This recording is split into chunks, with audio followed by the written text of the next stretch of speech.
السلام عليكم ورحمة الله. الحمد لله والصلاة والسلام على رسول الله. أما بعد فقد قال الله تعالى في القرآن المجيد بعد أعوذ بالله من الشيطان الرجيم وتزودوا فإن خير الزاد التقوى واتقون يا أولي الألباب. وقال عليه الصلاة والسلام تابعوا بين الحج والعمرة فإنهما ينفيان الفقر والذنوب كما ينفي الكير خبث الحديد والذهب أو كما قال عليه الصلاة والسلام. Inshallah, the topic that we'll be discussing today is regarding Umrah, and more specifically, and how to prepare for your Umrah. And so the focus is going to be more on the worldly aspect of it, not so much on the spiritual aspect of it. For that, we may have to do another lecture, or even on the legal aspect of it, the fiqh or the rulings of Umrah. Again, for that, we may also need to do a whole series of lectures. I may speak a little bit of that towards the end, but I want to speak more on the preparation for Umrah. What are the things that you need to do? What are the things perhaps you may need to pack in your luggage so that your Umrah can inshallah be very, very easy. And these are things that I've kind of gathered together, things that I've kind of learned from experience. Again, there's many other things you can add to it, and you can add more items depending on the person, depending on your needs. But inshallah, if you do most of these things, your Umrah inshallah will be very, very easy for you. Now, obviously, this is not a guarantee that everything will go your own way. There's always going to be delays, and you have to expect these kind of delays. Don't think you're going for tourism. Realize you're doing an act of ibadah, an act of worship. And just like when it comes to fasting, it doesn't matter what you do.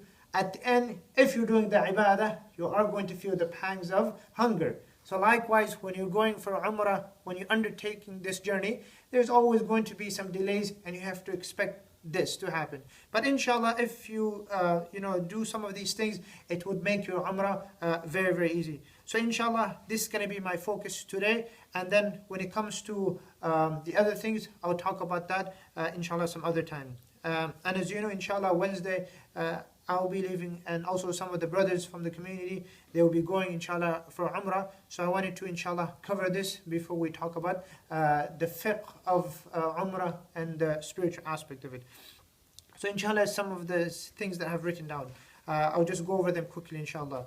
The first thing we need to do is make sure that we check our intention. We purify our intention, ikhlas and sincerity. This is the foundation of every action. And this is true for every act of worship. But we emphasize this a little bit more over here because unlike other acts of worship, this is not something you do on a regular basis, on a daily or even on a weekly or monthly basis. This is something, perhaps if you're lucky, maybe we may do it once a year. So, and also you're spending so much time, effort, energy, your money, so you don't want any of that to go to waste. So the first thing, you want to purify your intention, that you're doing this only for the sake of Allah subhanahu wa ta'ala. And always keep that hadith in mind. إِنَّمَا الْأَعْمَالُ بِالنِّيَّةِ.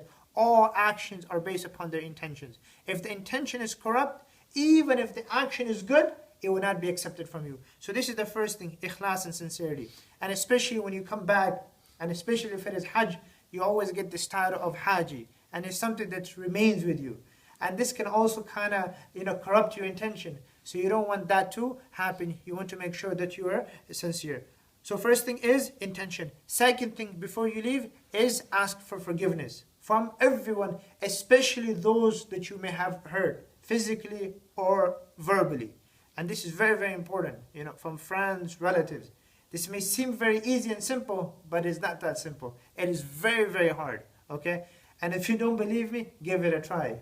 It is very, very difficult for people to put aside their ego and to go to the person that I may have hurt and to ask forgiveness. And this is very important because in order for this ibadah to be accepted, you have to make sure that you have fulfilled all of your huquq al-ibad. You fulfill all of your the rights of other fellow human beings. And we know violating the rights of others in some cases can be more serious than violating the rights of Allah. Because if you have done something in which you have violated the rights of Allah, you need to ask Allah subhanahu wa ta'ala for forgiveness. And we know that inshallah, Allah is Rahman and Rahim, He is Ghaffar and Ghafoor. If you ask Allah subhanahu wa ta'ala sincerely, inshallah, it is hope that you'll be forgiven. But you have violated the rights of others, then we know that Allah would not forgive you unless you ask that person for forgiveness. So this is the second thing we need to keep in mind, that we need to ask everyone for forgiveness, especially those whom we have harmed. Or even if it is not our fault, doesn't matter. You just go and ask that person for forgiveness. The third point we need to keep in mind is we need to take care of all of our debts, especially if they are imminent. If you owe someone money, say you owe someone $10,000 and it is imminent, right? And you have to pay him. You have to take care of that first before you go for Hajj or Umrah, because this is from Huquq al-Ibad. Once you pay him off, if there is anything that is left over, if it is enough for your journey, then Hajj will become farad or Umrah. But if there is nothing left over, then Hajj or Umrah is not farad on you. This is more important. So once you take care of this, then you can think about Hajj and Umrah. However, if the debt is not imminent, say you're paying in installments, okay, and you have agreed with the lender that you pay him off over, the next 10, 15 years, and you going for Umrah or Hajj would not affect this, okay, then in that case you can and you should actually go for Hajj and Umrah. So if you have agreed with the lender and you're paying in installments and you going for Hajj and Umrah would not affect this. In other words, this is not an imminent debt. Then in this case, you can go for Hajj and Umrah, and you should go for Hajj and Umrah. The fourth thing you need to do is you should write a will. And this should be done, at any time. It's not just specific with Hajj or Umrah, but this is a very important time to remind ourselves about writing our will. Because this journey should remind you of your ultimate journey to Allah subhanahu wa ta'ala. When you're departing your hometown, leaving your friends and family members, it should remind you of your ultimate journey when you'll be departing this world. When you wear your ihram, it should remind you of your kafan. When you go and you see all of the people from all around the world, this should remind you of the Day of Judgment, of Yawm al-Qiyamah. So this is the fourth thing. You need to write your will. Just go with the intention that perhaps you may not be coming back. Okay? And in fact, in the past, it is said, there's stories of people that they will go, 200 people go, only 80 of them would make it back. Okay? Because in the past it was a lot difficult. Now subhanAllah, we have it so easy for us. It is said, for example, in West Africa, people in the past, they used to perform Hajj or Umrah. Obviously in the past they did not have the means of transportations that we have nowadays. So sometimes when they go walking, it would take them up to 2, 3, or even 4 years, just going one way. Coming back, it would take them another 3 or 4 years. And they wouldn't know if they would be able to come back or not.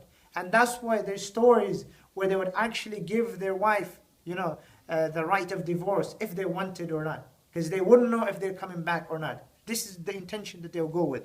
So again, we should also have that intention that we are not sure if we will be coming back or not. And obviously, it is a good thing if a person does pass away in Makkah or Medina. But we should have this intention and write our will. And there's a hadith where the Prophet ﷺ said, if a person has anything to bequeath, he should not spend 2 or 3 nights without having written his will. This is a general thing, but more specifically when you're going for a Hajj and Umrah, scholars have mentioned this. So this is the fourth thing.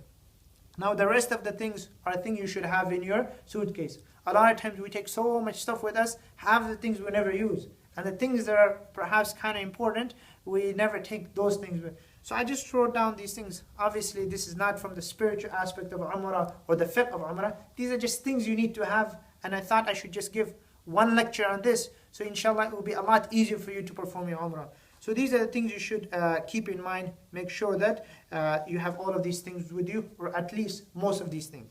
Is your medication, okay? Your prescription medication, or over-the-counter medication, okay? Especially, over-the-counter medication for people like, for the stomach, because every person that goes, it is said half the people that travel, they have an upset stomach. Every year, worldwide, about 10 million people, and travelers have an upset stomach.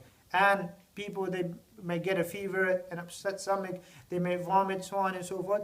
And so it is important to have some of those over-the-counter medications to kind of, hold your stomach. So that's one thing to keep in mind. Make sure you take all of your prescription medications and also some of the over-the-counter medication. Number 6 is to take some, vitamin C pills. Okay, this also helps and it comes in handy to kind of boost your immune system. Okay, so this is the 6th thing. Another thing, very important thing, is to take some Vaseline. Okay, now here I have to be a little bit explicit. And again, we don't shy away when it comes to teaching fiqh or when it comes to teaching these kind of things. Why do you have to take this? We know that when you're in Ihram, and this is especially important for men, you cannot wear any undergarments, okay? We always wear, we wear undergarments. We have no clue of what's the real reason of why we wear it. When you go for Hajj and Umrah and you're wearing Ihram, then you realize that even this is a great blessing from Allah subhanahu wa ta'ala. Why? When you are wearing Ihram and you're not wearing any undergarments, and you sweat, your thighs, they begin to burn because when they rub against each other, and it's very, very, very, very painful. So this one thing, if you can take with you, everything else, if you can just put aside, just take this with you, it would make your Umrah 100,000 times easier for you. Okay, and that is, you just apply a little bit of Vaseline to your inner thighs, and inshallah, it will not be painful at all.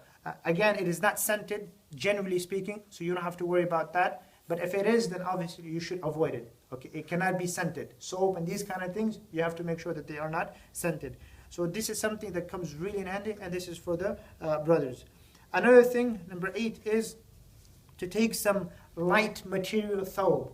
Okay, not only because it is closer to Sunnah, but also because it is very hot. So if you, for example, you're wearing, your jeans and your normal clothes, over there it becomes really hot and may become very, very uncomfortable. So this is also very helpful. Number 9 is to take some slippers with you, okay? Maybe 2 pairs of slippers. And it doesn't have to be very expensive. It should be cheap. You don't want to take your expensive shoes or your expensive slippers. Okay, something very cheap. Now, when I say cheap, I don't mean to say that the material has to be extremely cheap. You should be able to walk in it comfortably. You should be comfortable, and it shouldn't be that you walk in it for a few minutes and that's it, they rip, or, it should be strong and sturdy, but doesn't have to be very, very expensive. And take 2 pairs with you, okay? Because expect that you're going to lose one, okay? And then obviously if you lose both, once you make it there, you can always buy more over there. But at least take 2 pairs of slippers with you. Number 10, to take a light jacket, okay, for Medina. Because over there, in Medina, the temperature is, the climate is a little bit different than Mecca. At night time, it can become really cold. In the morning, it can become really cold. So you want to take a light jacket with you. I mean, it doesn't get freezing cold, so you don't have to take something heavy, but just a light jacket would be very helpful as well. Number 11, to take your Ihram. Okay, and this is important for the men. Ihram, obviously, the pieces of cloth, this is only for the men. You want to take that with you and put it in your carry-on. Why? Because you have to put on the Ihram before you land in Jeddah. Because remember, you cannot cross the miqat without the Ihram. And we know if the plane lands in Jeddah, Jeddah is within the miqat. So you have to put on the Ihram before you cross the miqat. Now, from a fiqh point of view, Ihram could just be any 2 pieces of cloth. You just wrap yourself in it. It doesn't even have to be white. But my recommendation is, the Ihram that they sell, it's actually very good. Okay, and it has many benefits. Because it's very thick, it absorbs the sweat, and it's not see-through, right? It's thick. So it has all of these benefits. And this is something I'm speaking from experience, okay? You want to use those kind of Ihram.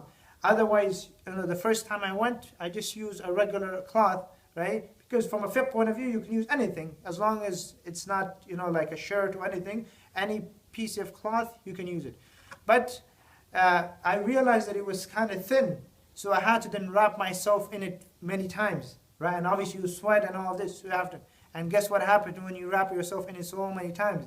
You can barely walk. And you have to do Umrah, and you have to do a lot of walking. And I didn't know about the Vaseline issue either. So it was very painful and very, very difficult. Just those 2 things can make it very difficult for you to do the Umrah. So you want to basically wear, the Ihram that they usually sell, it's very thick. It's kind of, like a towel. So you absorb the sweat as well. And you can use it. By the way, you can have 2 Ihrams, okay? Now for Umrah, you may not need 2 Ihrams because Umrah doesn't take too long. But for Hajj, you can actually exchange your Ihram. There's nothing wrong in wearing another set of Ihram, okay? Ihram is the state that you're in, okay? So for example, if you have to use the bathroom and you remove your Ihram and take a shower, that is fine. You're still in the state of Ihram. And then you can, wear 2 other pairs of cloth. So there's no harm in that. Now, when you're wearing the Ihram, where do you wear it? it is up to you. But make sure you are in ihram before you pass the miqat. Some people, they like to delay it to the end. Some people like to wear it as soon as they get on the plane. It is up to you. Both have their advantages and disadvantages. If you delay it all the way to the end, the risky part is that you may pass over the miqat at the end. You may have fallen asleep and you might pass over the miqat. And if that is the case, then you have to pay a dam, you have to pay a penalty. But if you wear it early, then you'll be in ihram for a longer period of time. And when you're in ihram, you're in a state of restrictions. So then you have to be careful for a longer period of time. You cannot, apply perfume and, all of those restrictions would apply. So it is up to you. Some people, what they recommend is that as soon as you get on the plane, maybe after a few hours, you can go to the bathroom, put on the ihram, but just put on the ihram. Don't make the intention yet. Because it is the intention in the talbiyah that will put you in the state of ihram. So what is the ihram itself, the piece of cloth? That is called ihram, and that is the state of ihram. So when you get into the state of ihram, when you say the talbiyah and make the intention. So what you could do is, after a few hours, you put on the ihram, right? And then you can just say the talbiyah and make the intention when the time is close by. Or you can do it, maybe halfway. It's up to you. It's your decision. Or you can just do it in the beginning. It's all up to you. But just make sure that you are in the state of ihram before you pass the miqat. Number 12 is to wear, the ihram belt. Now, a person, I have not used it. I like to use the pouch, but many people, they like to use the ihram belt where you can put maybe some money, your travel documents, and you can actually then fold your ihram over it so that people don't see it. Okay, and the reason I'm just mentioning this is from a fiqh point of view, there's no harm in wearing that. You are allowed to wear, for example, glasses, a watch, the ihram belt, that is fine from a fiqh point of view.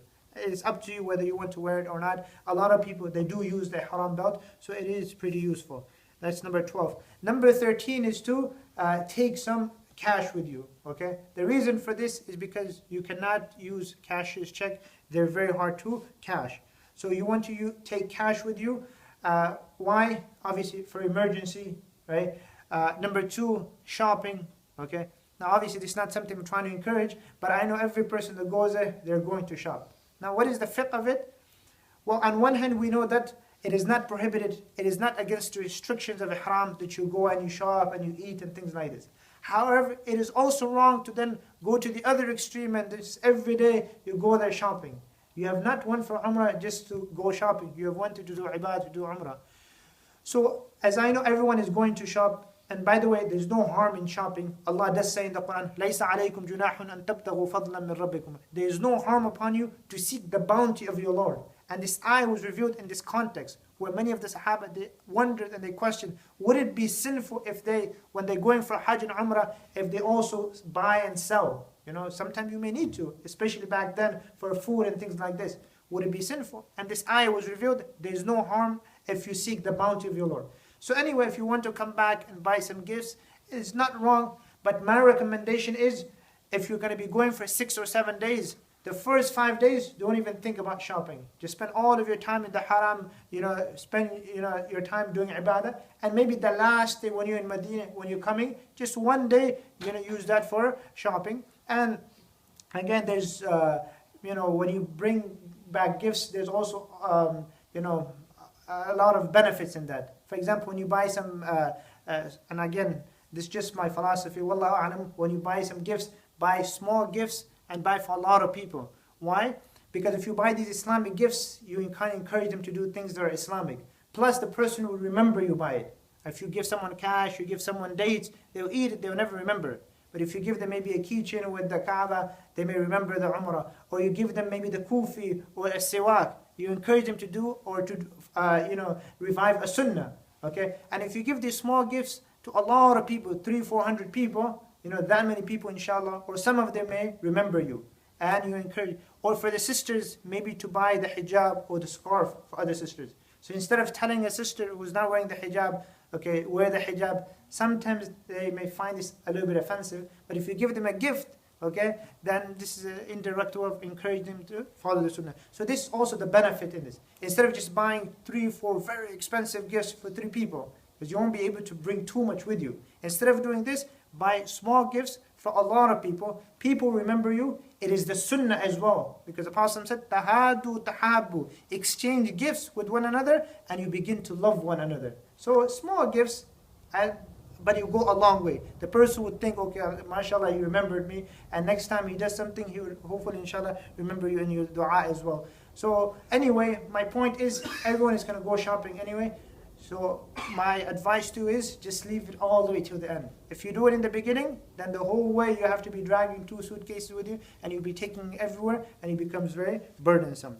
Also, when it comes to cash, it is recommended, they say, that you take, $100 bills, okay? Because you get actually more. When you go to the sarraf, the money exchanger, they will actually give you more for your money instead of just taking smaller bills. So this is something pretty much agreed upon, that you should take larger bills, take $100 bills. Number 14 is take a Umrah guidebook. Okay, we have all of these small Umrah guidebooks. You should have already done your homework and you should know how to do Umrah. But always, if you make a mistake or something, you can always refer to these books. So it's good to have the Umrah guidebook. Number 15 is to take some unscented baby wipes. Okay, and you'll be surprised why. Okay, this is not just only meant for babies. It has so many other uses as well. I was reading an article where they mentioned more than 30 uses. Okay, that is not for babies. Okay, and it does come in handy. Okay, for example, if you're not able to wash your hands, you can use that sometimes, for your face, to clean an area. So it has so many uses, and especially for Hajj. Okay, so just take maybe a box of that, it becomes really in handy. Instead of just taking so many extra pairs of clothes, half of which you're not wearing, why not just take these things that are a little bit more useful? When it comes to clothes, your worst case scenario, you can always buy more over there, but these kind of things, it's sometimes a little bit harder to find. Number 16 is to take some hand sanitizer with you. Okay, it kills germs and bacteria, because realize you're going there, you'll be touching places, chairs when you're going, and that same place may have been touched by hundreds or thousands of people. Okay, and people come from all over the world. So always, if you use hand sanitizer, that will reduce the chance of you getting sick. Now, obviously, at the end, you are going to sick. That's almost a given. But at least it will minimize the chance, or it will reduce it. It will kind of delay it as much, as much as possible. So that is another important thing. Number 17 is, carry some grocery bags. I know this sounds very funny, but it also helps a little bit as well. When you have to carry some items, when you have to carry your slippers, sometimes it's hard to look for these small things. So it doesn't take any space. If you use that, if you take that with you, you can always put your slippers and things like this. Also, number 18 is Ziploc bags. Okay, this also becomes handy. 19, toilet paper. Okay, why is this? This is also very important, because almost all of the public bathrooms, none of them have toilet paper. Okay, and if you take this, inshallah, you thank me for this. Number 20, don't carry any valuables with you. Okay, don't carry any valuables with you. For the sisters, not to take a lot of jewelry. For the brothers, watches or your phones. I mean, again, it's not against the restrictions of Ihram. It's up to you, but just do it at your own risk. Don't take too many expensive things, because unfortunately, even though you're in Haram, you're in Makkah, but there's still people that, that would actually, they're made into a business, and they'll try to steal these kind of things. So you don't want to take any valuables. Number 21, try travel light as possible. If you could just go and have your carry-on, okay, that would be the best.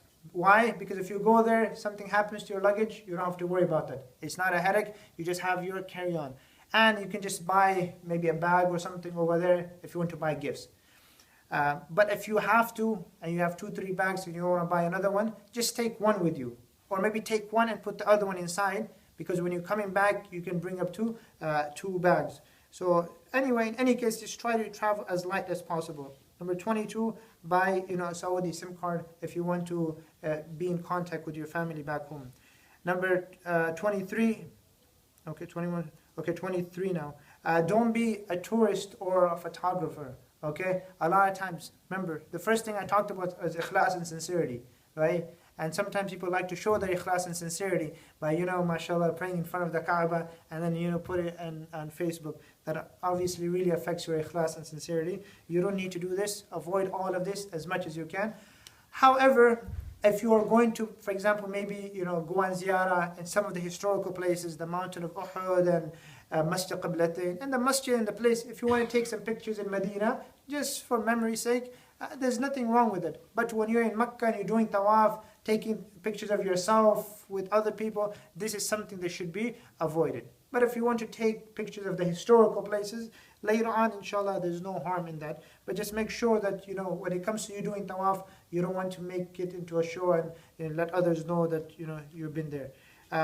Next one, number 24, is make 2 copies of all the travel documents that you have. Okay? Make 2 copies of all the travel documents that you have. Passport, your visa, tickets, okay? Keep one with a relative or a friend back home, and keep one with you in the bag. Because in case you lose your passport, it is a lot easier to retrieve it if you have an extra copy.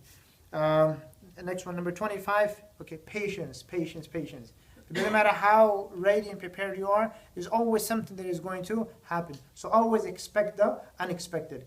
Now, a lot of people, they will tell you, be patient, and a lot of the imams, this is the main thing they emphasize. But then they don't tell you how to be patient, okay? And so you have to mentally prepare yourself, okay? And I'll give you maybe a quick tip that may help you to be a little bit patient. That is, expect that you're going to be waiting in lines for maybe hours. So what do? Realize you are doing an act of ibad, an act of worship. And as you're traveling, all of this time is the best time to make dua, okay? And also force yourself to do something. Have a goal for yourself that you have to cover a certain amount, okay? So when you have something to accomplish and something you have to fulfill, then time goes much faster, okay? Let me give you an example. Give yourself more work than the time that you have. So for example, if all of you are going, right, make it a point that inshallah, before I reach the Kaaba, before I reach Mecca, I'm going to finish 1 Quran. You may not be able to do this. You may not have enough time. But when you actually make this your goal, that every time you have a little bit, 5-10 minutes here, 1 or 2 hours there, you're going to try to use that time to accomplish that goal. So when you have a little bit of time and more work, the whole time you're going to be busy and time is going to go fast. But if you have nothing to do, then believe me, 1 hour seems like a month. Okay, 5 hours seems like 5 years.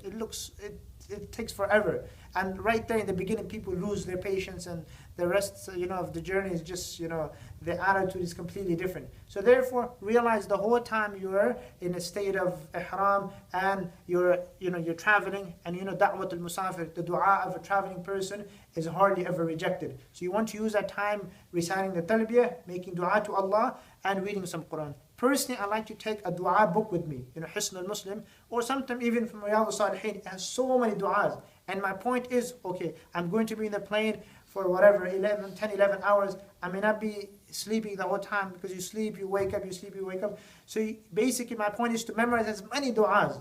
And I try to have a goal which I will not be able to accomplish. But I do that, so this way, the whole time I spent, in doing ibadah or making dua. Also, last point is, don't ask anyone about fiqh. You should do your homework from before. Just because someone has a beard does not necessarily mean that he's a alim or a scholar, and a lot of times people tend to do this. So these are some of the points that I wrote down. These are the more important points. I also have another list, and I'm going to go through it very quickly, inshallah. These are the things that are not so important, but still, if you can have it, it will be good.